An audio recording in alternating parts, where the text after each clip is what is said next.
Sound the alarms. The Blackhawks have the number 1 overall pick in the NHL Draft. Sports Talk Chicago, here with Jon Zaghloul. Appreciate all of you tuning in. Subscribe to the channel for more Blackhawks, Bears, Cubs, White Sox, and Bulls content 5 days a week right here on the channel. Subscribe today, like the video. Follow us everywhere on social media at Sports Talk Chicago, the podcast at Sports Talk Chicago, and help out our sponsor, Amish Country Farms, for the best Amish food in all of Chicagoland. Hit them up today in Orland Park. The Blackhawks had the number 1 pick, and they weren't even really supposed to get it. I remember looking on Twitter throughout the season, people complaining, moaning about how the Blackhawks were winning too much, having too much success. They wouldn't get the number 1 pick now because they won too many games. They couldn't even tank right. They couldn't do the rebuild right. They couldn't tank right. Well, guess what? They got it. Hawks had the third best odds to get it at 11.5%, and they got it.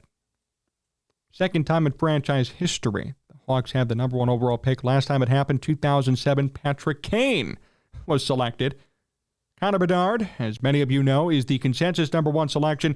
Listen to these numbers that he put up. At 17 years old in the Western Hockey League, 143 points, so 71 goals, 72 assists, in 57 regular season games.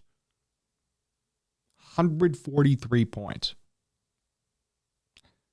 20 points, 10 goals, 10 assists in 7 postseason games. That's Connor Bedard. That's the guy the Hawks are going to be taking at number 1, unless they pull a Bears move and trade the number 1 pick. This is exciting. And really, I think it was needed to save hockey in Chicago. I'm not saying the Blackhawks were going to go away or fold or move away, but they've gone through a rough couple of years. Really rough. And they fired Joel Quenneville a couple of years back. Replaced him with Jeremy Colleton, who just sucked and really could not work with this team. The Hawks had a nice performance in the NHL bubble, but that fizzled out quickly. They hired new GM, new head coach, and they're just completely tanking. Sexual assault issues and allegations come out, which really have no justification whatsoever. It was horrible. And then this past year, they trade away Patrick Kane. And Jonathan Toews is retiring.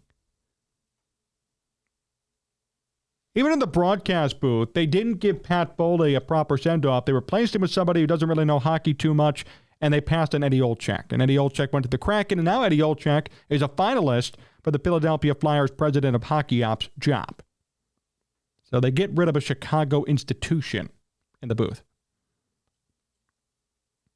And they forcibly let Pat Foley go. Point being, they were in dire straits. A lot of this because of their own doing. Front office issues up top, ownership issues.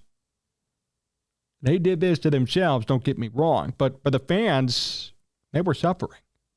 This team that they had become so in love with, so enraptured by, starting in 2007, 2008, when the Hawks last had a number 1 overall pick, was disintegrating before their very eyes. There were new players that nobody knew about. They weren't performing for the first time in 15, 20 years, relatively speaking. They go through head coach after head coach, a new GM. There's sexual assault stuff. I mean, this is not Blackhawks hockey, clearly. And everybody reacted and responded. In 2021, the Hawks stopped their sellout streak. Got it back here now, but that was a pretty big indicator that something was wrong. And now this year, in the midst of tanking, in the midst of hoping for a top pick, they trade away Patrick Kane. He's gone. It's over. And Jonathan Toews is done too. The old core had been retired. And everybody wondered what would be next. And I read articles from people all over the city, people on Twitter as well. Until the Hawks got this first pick authorized, there were dark days in Blackhawks land. Because if they didn't get this number 1 pick, they were pretty much shooting in the dark. I mean, maybe they'd find somebody at 2 or 3 or 4, but it wasn't guaranteed. Connor Bedard's a guarantee.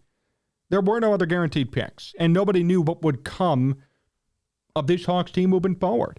They have a young GM, they have a new head coach, and they're trying to piece it all together. It's tough. Tough situation for them, who just came in, but a tough situation for this team. They have a marketing problem. They have an image problem. I mean, even up to the broadcast booth. And I keep mentioning that because I can't tell you how many times I saw people complain about this year's broadcast team. How many people said it doesn't sound right, it's not Pat and Eddie, and I agree with that. I used to watch Hawks games simply because of Pat Foley. I enjoyed his commentary. He was so good at what he did, and now he's gone. So there were a lot of issues with this team, and there are still many questions unanswered and things that need to be answered moving forward. They're not out of the woods just yet, and we can't just forget about all the bad things that have happened the last 5 years, but this is a nice way to start the new year and to start a new era in Blackhawks hockey. It's the first time since 2007. I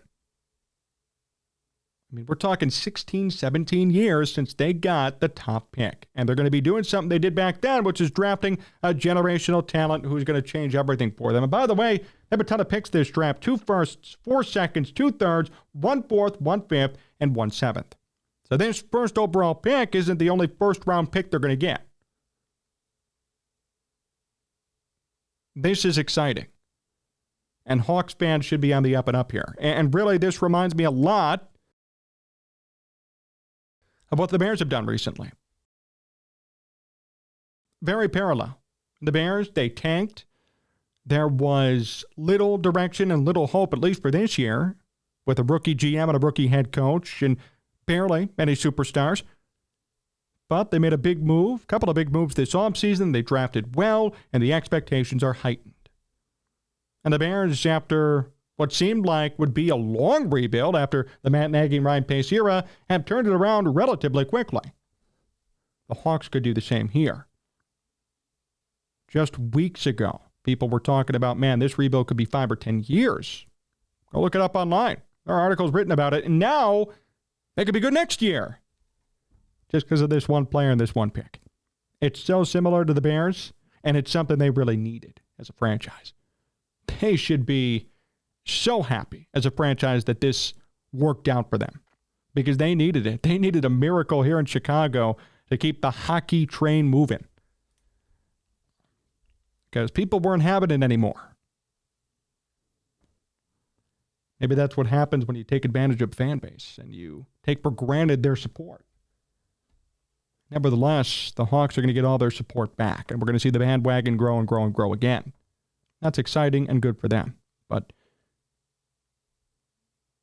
they're not out of the woods yet.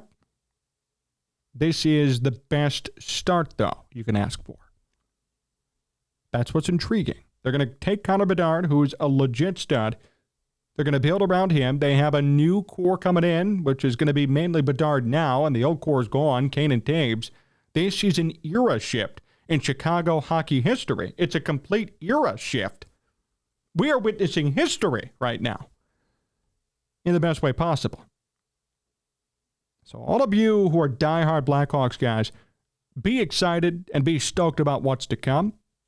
But remember, this is just the beginning. Connor Bedard's not going to solve every problem. Can't have one guy on the ice solve everything, but he can certainly play a big role in helping. Building around him is going to be the key next for them. Thanks for watching today's show here on Sports Talk Chicago. Subscribe to the channel, like the video for more Chicago sports content. Follow us all over the place at Sports Talk Chicago on Twitter and on every podcast platform. Support our sponsor, Amish Country Farms, and thank John Meadows for directing and producing. So long, everyone.